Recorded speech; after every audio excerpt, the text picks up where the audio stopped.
Welcome back to Shadows of Justice, where we dive deep into the darkest corners of human behavior and uncover stories you won't believe are real. If you love gripping, disturbing, and meticulously detailed true crime cases, make sure you hit subscribe, because today's story is one you will not forget. For 15 years, one small house on the outskirts of Maple Ridge hid a reality so twisted that even seasoned investigators struggled to comprehend it. A father, 3 daughters, a locked basement, and a secret that lasted nearly 2 decades. Neighbors called the family quiet. Some called the father intense.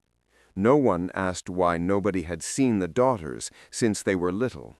But the truth didn't come out until the oldest daughter, starving, terrified, barefoot, and trembling, escaped through a basement window one cold October morning and whispered 4 words that shattered an entire town.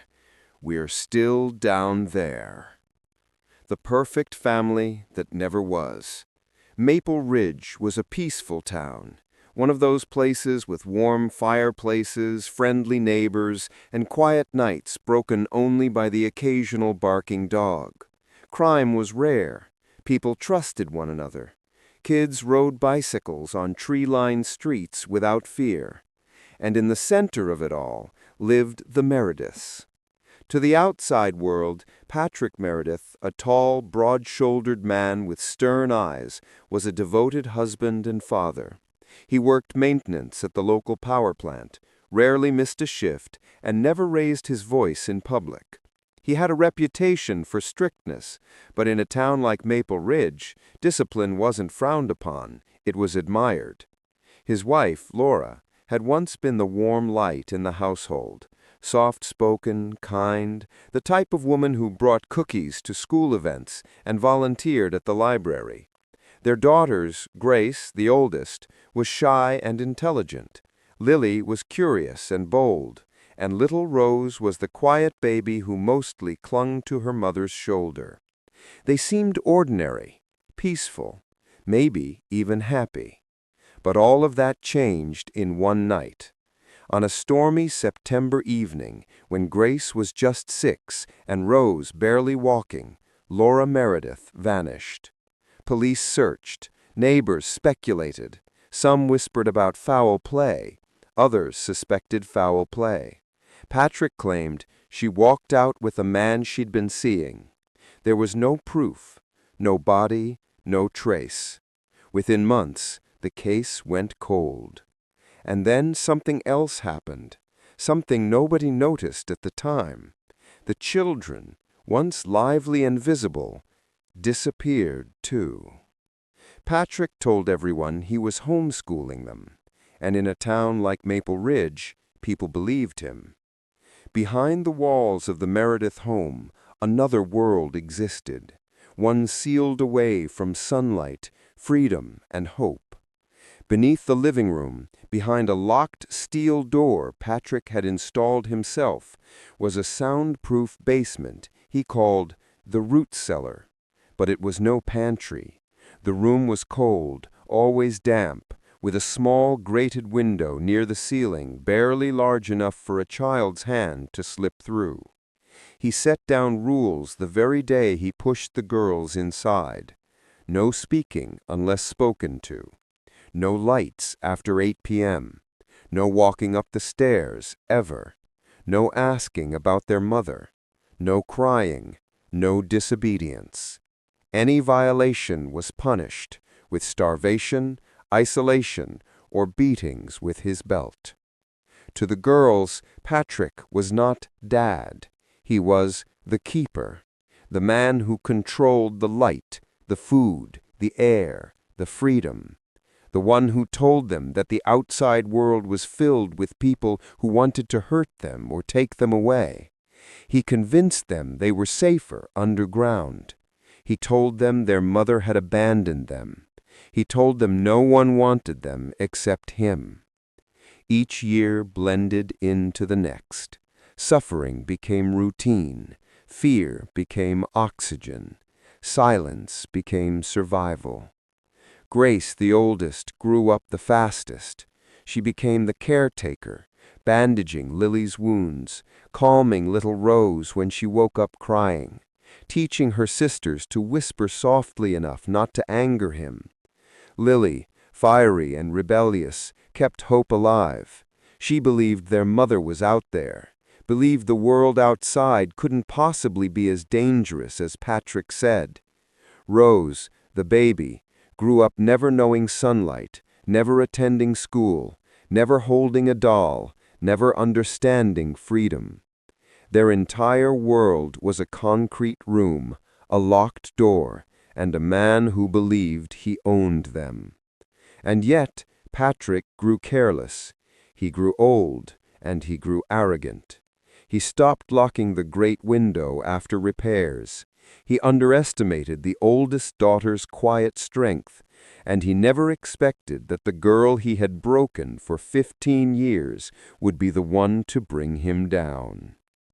Grace's escape didn't happen in a moment of courage. It happened in a moment of desperation. By the time she turned 21, she'd spent 15 years underground. Her body was thin, her skin pale, her hair uneven, cut with dull scissors Patrick allowed once a month. Her spirit was hollow, but her love for her sisters burned fiercely.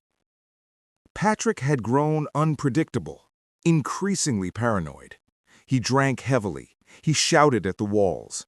Some nights he didn't bring food. And then came the night everything changed. Lily, now 18, became ill, feverish, shaking, unable to stand. Patrick refused to take her to a doctor. He blamed disobedience and demons and claimed she needed to purge her sins. Grace knew Lily would die if she stayed underground. So at 5:42 a.m. on October 11th, while Patrick snored loudly upstairs, Grace dragged a wobbly stool beneath the grated window and pushed with all her strength. The grate popped free. Cold air flooded the room. For the first time in 15 years, Grace saw the outside world. She hesitated, legs trembling, lungs tight with panic. Then Lily whispered, "Go, Grace. Please, go." Grace squeezed her sister's hand, whispered, "I'll come back for you," and forced her thin body through the narrow frame. The cold ground stung her bare feet. She ran. She didn't know where she was going. She didn't understand streets anymore. But she knew one thing. If she didn't find help, Lily would die. She stumbled through a yard, past a fence, across a quiet street where morning joggers stared bewildered at the ghostly figure running toward them. One woman, a nurse named Helen Parker, ran to her, kneeled, and asked, "Sweetheart, where did you come from?" Grace gasped 4 words that froze the woman's blood. "My sisters are trapped." When authorities arrived at the Meredith home, Patrick was standing in the doorway, half-dressed, confused, and then angry. "What's the meaning of this?" he barked. Detective Carla Mendez remembers the moment clearly. He looked more irritated than scared, as if we were inconveniencing him, not rescuing children he'd been hiding. He refused to let officers in. They pushed past him, and then they found the locked steel door. The smell hit them first: dampness, rot, unwashed bodies. When they forced the door open, flashlights illuminated 2 gaunt figures cowering in the corner. Lily, barely conscious, and Rose, clutching her sister's hand. Both girls were skeletal. Bruises layered their arms. Their eyes reflected a lifetime of terror. Rose, only 16, but with a mental state of a child half her age, whispered, "Did Dad send you? Are we in trouble?" Officers nearly broke down. Lily was rushed to the hospital with severe malnutrition, organ distress, and untreated infections. Rose weighed less than a healthy 10-year-old. Grace, already in the hospital, whispered prayers that her sisters would survive. The town of Maple Ridge shattered that day, and the investigation had only begun. Detective Mendez and her team dug deeper into the family's history and uncovered a trail of lies spanning decades. 1. The mother didn't leave. She disappeared. Laura Meredith's disappearance was never properly investigated. Patrick had convinced police she'd run away with another man, but new evidence suggested otherwise. Laura never accessed her bank accounts again. She left behind her car, keys, and personal items. No phone calls, no messages, no sightings. Her closest friend claimed Laura feared Patrick was becoming unhinged.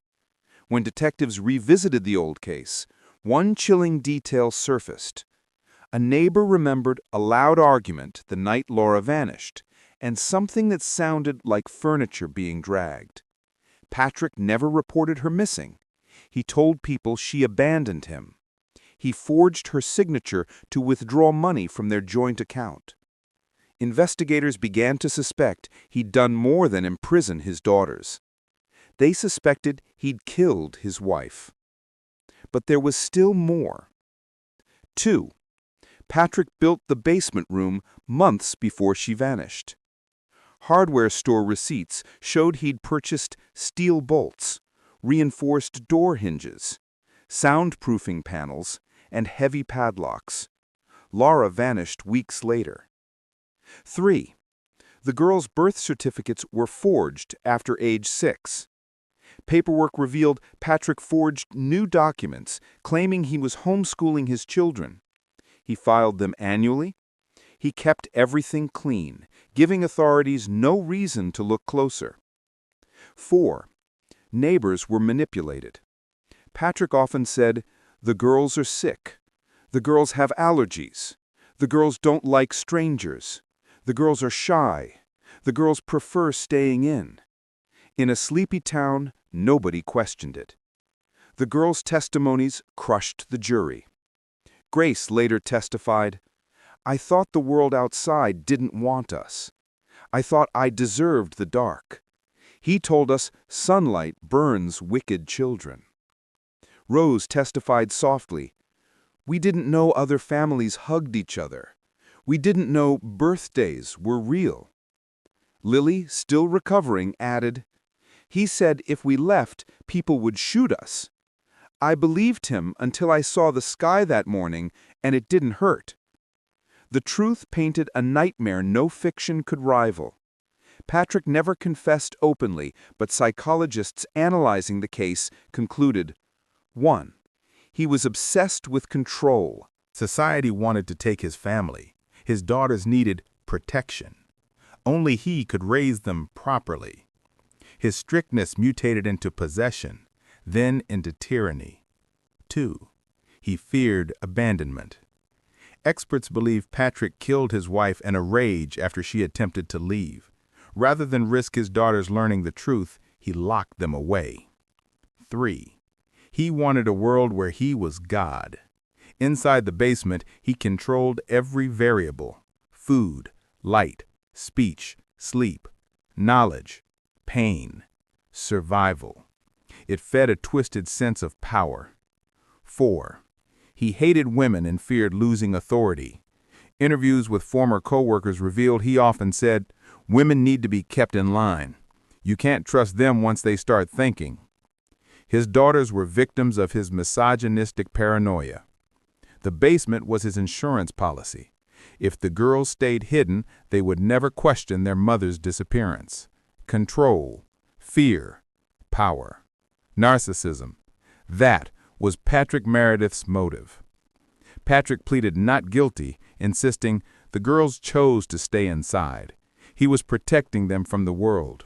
His wife abandoned the family, like women always do. The girls were brainwashed by society after Grace escaped. The courtroom gasped. Grace cried. Lily shook with rage. Rose covered her ears. The jury took less than 3 hours to deliver the verdict. Guilty on all counts. 3 counts of aggravated kidnapping. 3 counts of child abuse resulting in injury. 3 counts of false imprisonment. 1 count of fraud. 1 count of identity forgery. 1 count of obstruction of justice. And strong suspicion of homicide. Ongoing investigation. Patrick was sentenced to life in prison without parole. He showed no emotion. But the daughters, their journey was just beginning. Grace learned to walk in sunlight again. Her muscles were weak, but her spirit was fierce. She became an advocate for captivity survivors, speaking in soft, steady tones that echoed strength. Lily endured months of treatment. Doctors said she survived due to sheer willpower. She now hopes to work in medicine, to save others the way Grace saved her. Rose struggled the most. 16 years underground left scars no one could see. She carried a teddy bear donated by a volunteer everywhere she went. She is slowly learning what childhood feels like. But the most heartbreaking moment came when Rose asked her foster mother, "Does the sun go away at night because it's scared of Dad too?" Healing is slow, but freedom is theirs.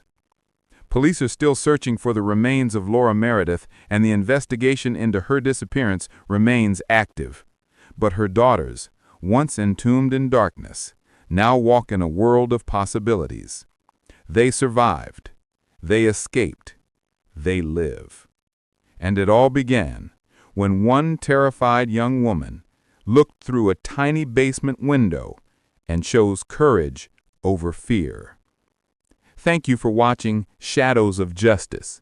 Cases like this remind us that real horror doesn't always lurk in shadows. Sometimes it hides in plain sight. If you found this story gripping, don't forget to like, comment your thoughts, and subscribe for more deep dive true crime stories from around the world. Stay safe and stay curious.